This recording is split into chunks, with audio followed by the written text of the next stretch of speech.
of where it started and where it ended, the Model A. One day we're racing the go-kart around. I just fixed it. Saw this Willys Jeep. I had to pick it up. Wheels, tires, brakes, you name it, seats, wiring, we did it all.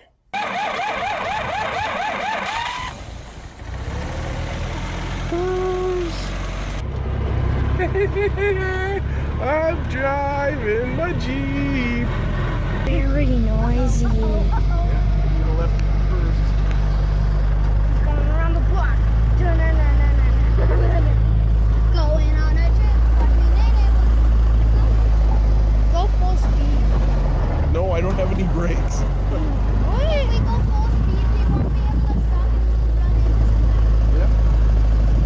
Probably one of my favorite memories of the Willys. Brooke, Jonathan, Trevor, all learning to drive stick shift in it. This is Jonathan, age 9, learning to drive stick in the Willys. Trevor?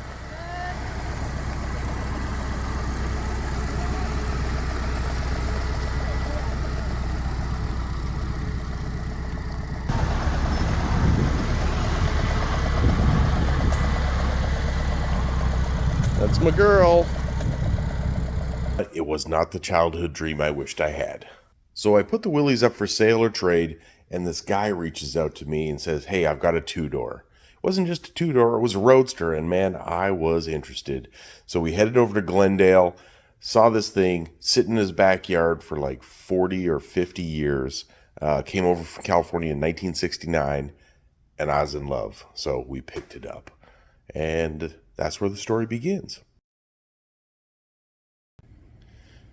So, driving around good guys, we were kicking the battery, so I'm going to fix that, put it in the hole. I'm going to pull the petcock out, see if we can make a filter around that. And that shifter stick was getting annoying, so I'm going to see if I can find a shifter ball for that. How many times do I have to clean this thing out? Oh my God. All right, this is number 4. All right, every time it clogs up, we take the line off, I blow back up into it, which tastes terrible. Don't do that at home. And we let it drain down. So I'm sick of it. We're going to see what we can do with an intake filter up there. So, all right, fuel filter solution. I drilled this out, tapped in that old fuel line, and the idea being is that I'm going to lose an inch of capacity, but all the heavy stuff in the tank should stay sunk and shouldn't float up and enter that tube very much. So we'll see how it goes. Battery box part 1. I took this because I didn't have any angle iron, and I split it down the angles and then cut it to length, cut these little tabs off that were on that bracket, and yeah, we'll whittle a box together. Just like that. Not even gonna 45 the corners, just gonna overlap them, weld her up. That's what that nasty mess looks like. Oh, always love powder coat. Anyways, I'm gonna grind down the welds just so they're smooth. It's a box. That's that's as fancy as it gets. So there's the quick concept. I need a 5-inch drop to the base of the battery. So these are 5 inches with 1 inch little hole drilled at the top, and they're just gonna hang on the frame rail. 3 corners, and then might make a 4th little brace. All right, that's what we're working with. It's going to look something like that. Tack welds. Welded up the corners. Blah, blah, blah. Little rattle can rebuild. And yeah, flip it over in a few minutes. Spray the other side and throw it in.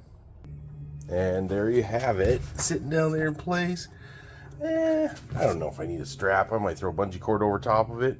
After all, it's held in by the wooden foot floor. Green bungee cord for safety first, and yeah, passenger can actually sit here without kicking a battery. Amazing. I'm just gonna say that pushing those rods out of there, that is not easy work. Something about 93 years of rust and bends, and they do not want to come out, but they are going to come out. That's the concept. I like it. So next up, we have to, there's a little hood grabber there. I need to make a little hood grabber there that grabs that side, and then make some springy, strappy things of some form or kind, probably out of belts from Goodwill. That's what it comes to. I'm in a rush. That's step one.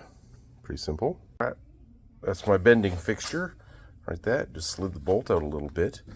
Drill 2 holes. Now cut the sides. Turned those into slots just by running the cutoff wheel up the ends. There you have it. I'll show you in a minute why it looks like that. That's why it has to look like that. It's kind of goofy. I don't even know what the real one looks like, but works just fine. Look at that.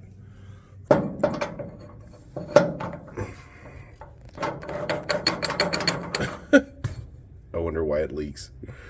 Well, the nice thing about a Model A is that it's awful easy to drain the fuel tank. You just pop it off the carburetor. Almost no rust in there. That's pretty sweet. It does flow nice and fast, so that's a good sign too.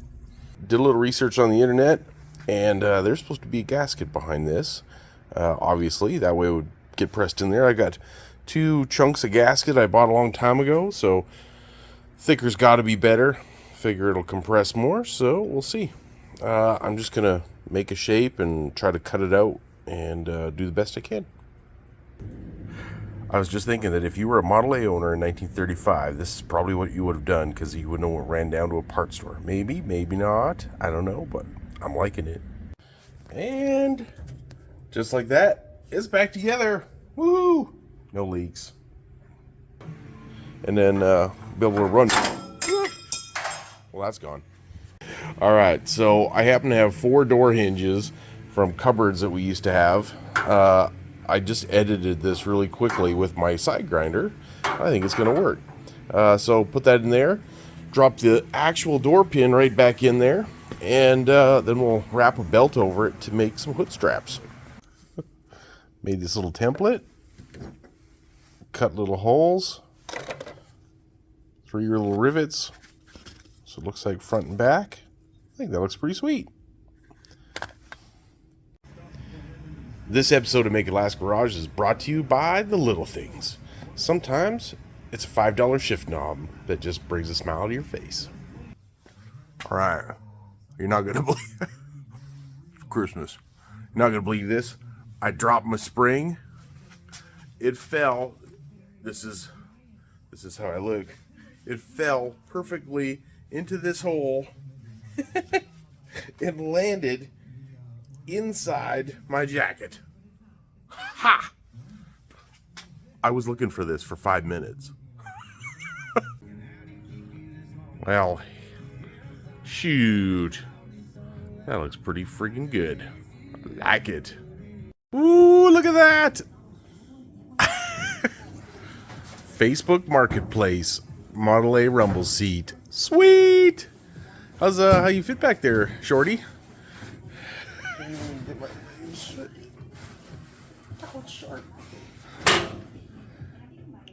All right, there's the POV from the back seat. Oh yeah, we're rubbing shoulders. We're rubbing butts together. What? There's at least look. Oh, I can't get that angle. There's an inch. You got an inch of hip space. Oh, giraffe legs are good for something. So the bottom of the seat bolts in right here. I'm not sure what went in here. I think it was a D nut. I'm going to use a U nut. What that entails, I'm going to put a little slit here and then slip this in from the backside, and it'll lock in really nice and never come out.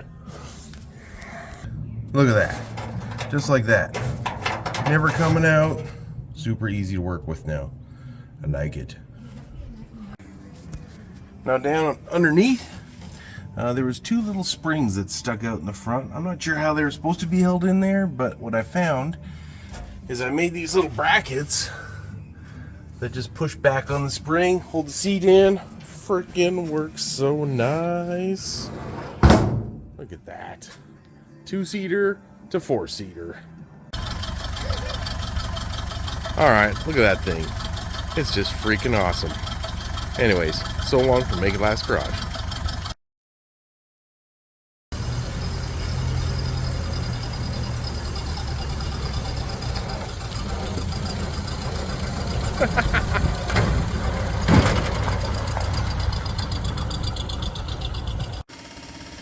Once you go past. Yeah.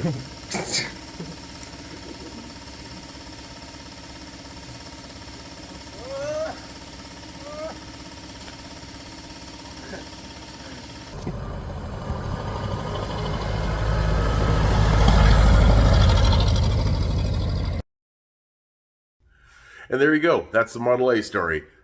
We are so excited to see that the Model A has made it last, and it will be on to new owners. I will provide updates. You guys will be super stoked to hear what happens next with it. He intends to make it a full-on hot rod, which I just couldn't do it. I just couldn't do it. It was so cool the way it was.